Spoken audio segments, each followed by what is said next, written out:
In this video, I'll be sharing my experience in opening, the initial tune-up, and my first use of this inexpensive router plane. This is a hand-powered router by Mayasiaga and is touted on Amazon as a router plane handheld adjustable woodcraft trimming knife depth stop planer wood chamfering slottage woodworking hand tool.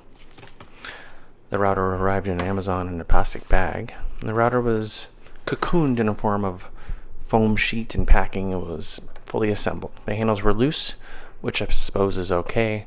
I took them off so I could check for flatness of the plane.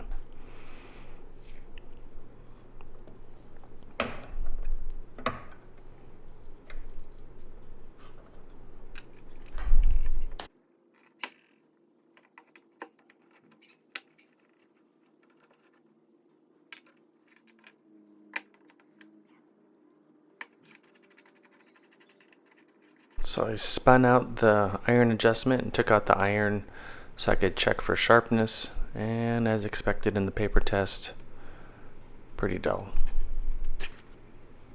Not ready to go out of the box, but not many hand tools are. So off to sharpening. First hitting it with a 300 grit diamond plate, making sure the back is flat, and then I worked on the bevel.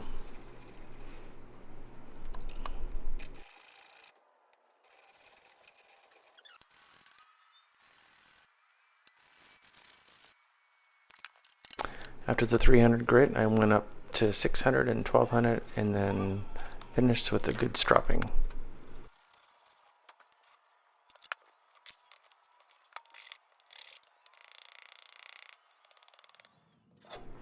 So here I am using a rag in a can soaked in oil to put a thin layer of oil on everything, keep it from tarnishing, and then going to check out the blade with the quick paper test, and it shows it's sharper than it was, so the iron should be usable. I start by putting back in the iron and putting on the adjuster, put the wing nut lock down, and then I'll put it back on the handles. Do it with the rag in a can again, and then light coating of oil, and then go on to the first use.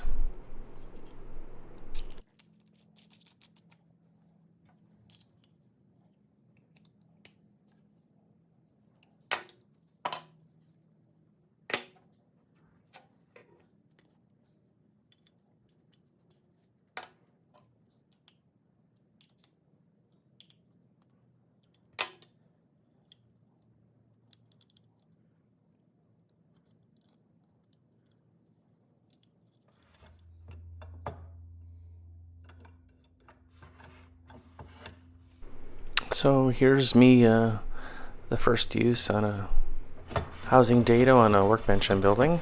So I set the iron depth and then tried to use it and the wing nut screw lock to lock the blade down. As you can see in this little clip, the vibration kept knocking this wing nut lockdown loose. So I resorted to my multi-tool and tightened it down more than I can get with my fingers. That seemed to do the trick, but every time I needed to adjust it, I had to loosen it and use the multi-tool to tighten it down.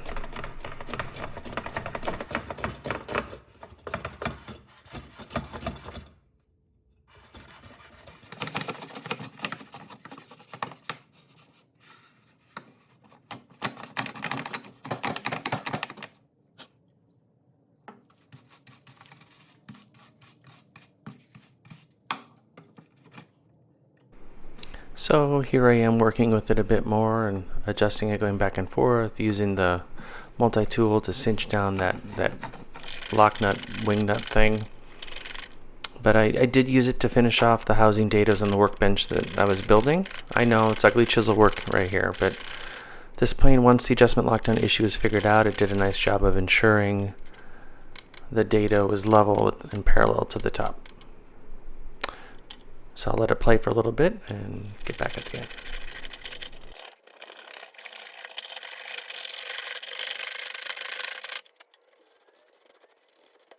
So you can see this is doing a pretty good job, and at the end it really does get this housing dado smoothed out. So if you can't find an old Stanley router or justify the expense of a Stanley or high-end modern hand router plane, this might be a nice low-cost alternative to get the job done.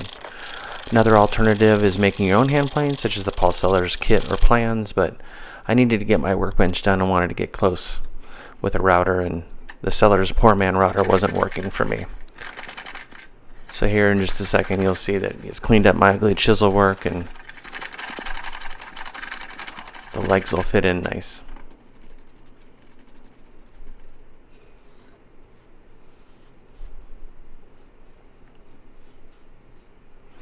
Probably my next steps with this router is to tune it up further by softening edges with a file, adding hardwood to the base, or a different wing nut clamp down thing. So thanks for watching this video. Please like it if you like this, and I hope it was helpful to you.